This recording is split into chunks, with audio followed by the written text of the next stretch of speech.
Hey everyone, welcome back to Emerald City Hockey.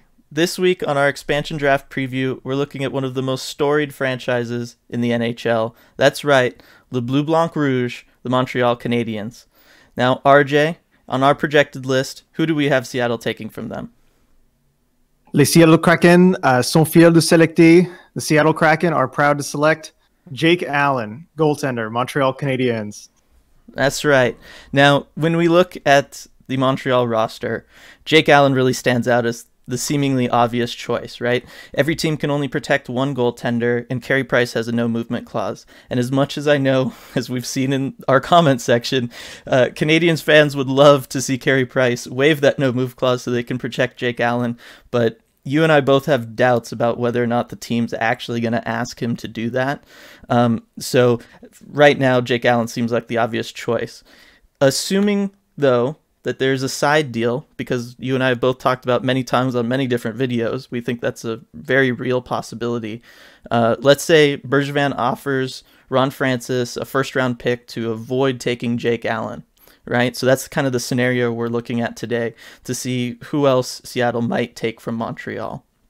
So RJ, why don't you get us started on defense and tell us what we have going on there? Right. Looking at the blue line, we have projected to be protected Jeff Petrie with his no move clause, and he was going to be protected anyway. And then we have Joel Edmondson and Ben Sherratt. Now, the name that we hear most about who we have not being protected is Shea Weber. And I understand he's a great defenseman. You know, he's a centerpiece of that Montreal blue line. But with him, you have to look at the contract. It's just a shade under $8 million a year, and it goes until he's 40. It's another 5 years after this one. So I think it's pretty safe to assume the Kraken are not touching that deal and running the risk of a 40-year-old Shea Weber taking up that much cap space on their blue line. So I understand the urge to protect someone who's so important to your team, but if you're Marc Bergevin, why would you? When you can open up an extra protection spot for whether it be Sherratt or maybe even a Kale Flurry.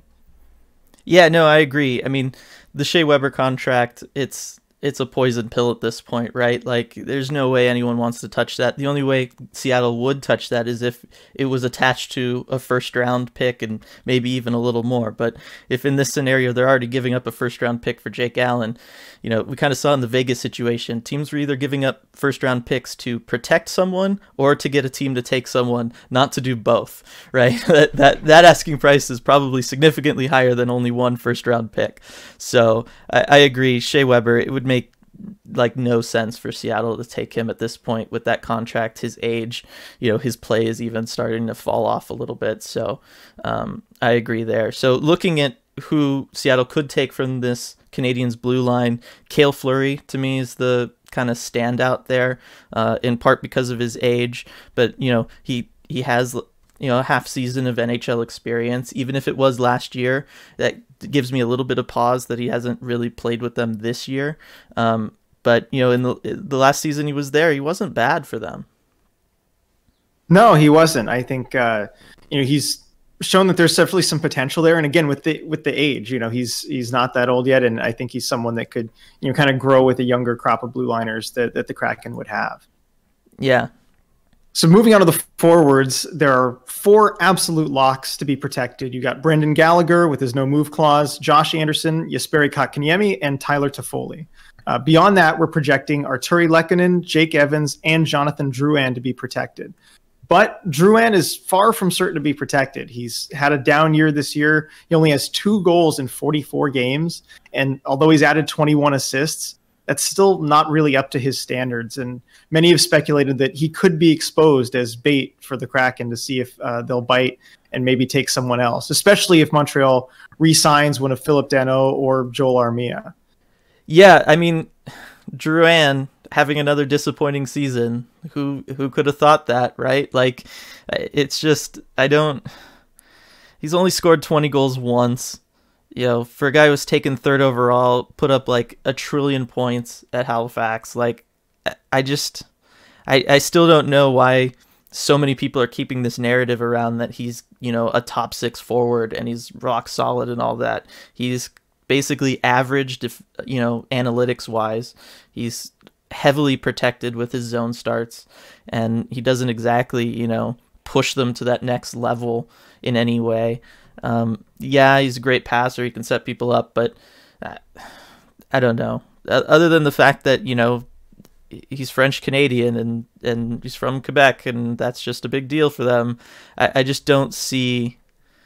I don't know. They'll protect him, but I don't want Seattle to take him. Like, I just don't think he's worth that contract, even if it'll only be 2 years left at $5.5 per. Right. And I know there's a different Montreal forward that you do have your eye on, and I mentioned him earlier. How about Phillip Danault? I know you like what he brings to a team, and tell us more about the style of game he plays, and why as a scout you like him so much. Yeah, so a couple months back now, I guess, we did our mid-season awards preview, and I had Danault as my Selke Award winner as best two-way forward or best defensive forward, or however you want to personally do it. He's a fantastic defensive center. Like, he's up there with Patrice Bergeron as just one of these guys that, you can send him out there to take your defensive zone face-off. He's going to win that face-off, and then he's going to ensure that before he leaves the ice, your team is heavily within the opposing team's zone.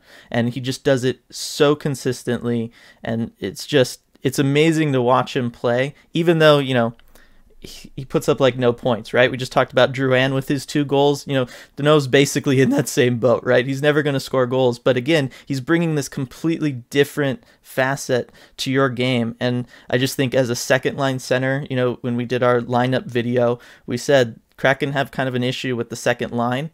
Danault, maybe you'd really want him to be your third line center, but I think he can be a top 6 forward as a second line center who really drives your possession game and makes sure that if you have, a decent scoring winger with him, I think your offense could really take off, and you're going to know that you can put him out there against anybody's top line and they're not going to score on you.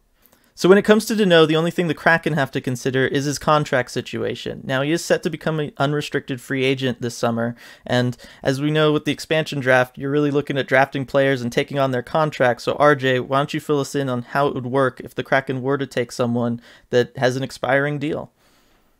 Right. The caveat with Danault is, of course, that expiring contract. The Kraken would have to sign him to a new deal, which they could do. They will have a 48-hour exclusive negotiating window ahead of that expansion draft. So if they can come to an agreement with Danault on a new contract, they can get that deal done and then make him their pick from Montreal.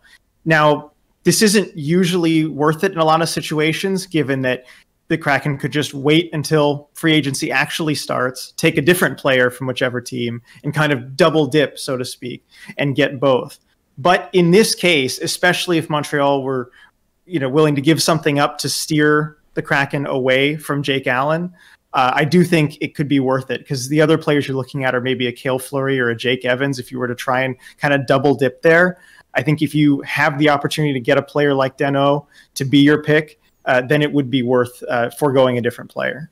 Yeah, I mean, one of the things you notice when you look at Montreal's roster is outside of who we have them protected, literally everyone becomes either a restricted or an unrestricted free agent. So there's a very good chance that if we see the Kraken select someone who has an expiring deal, it is going to be from Montreal.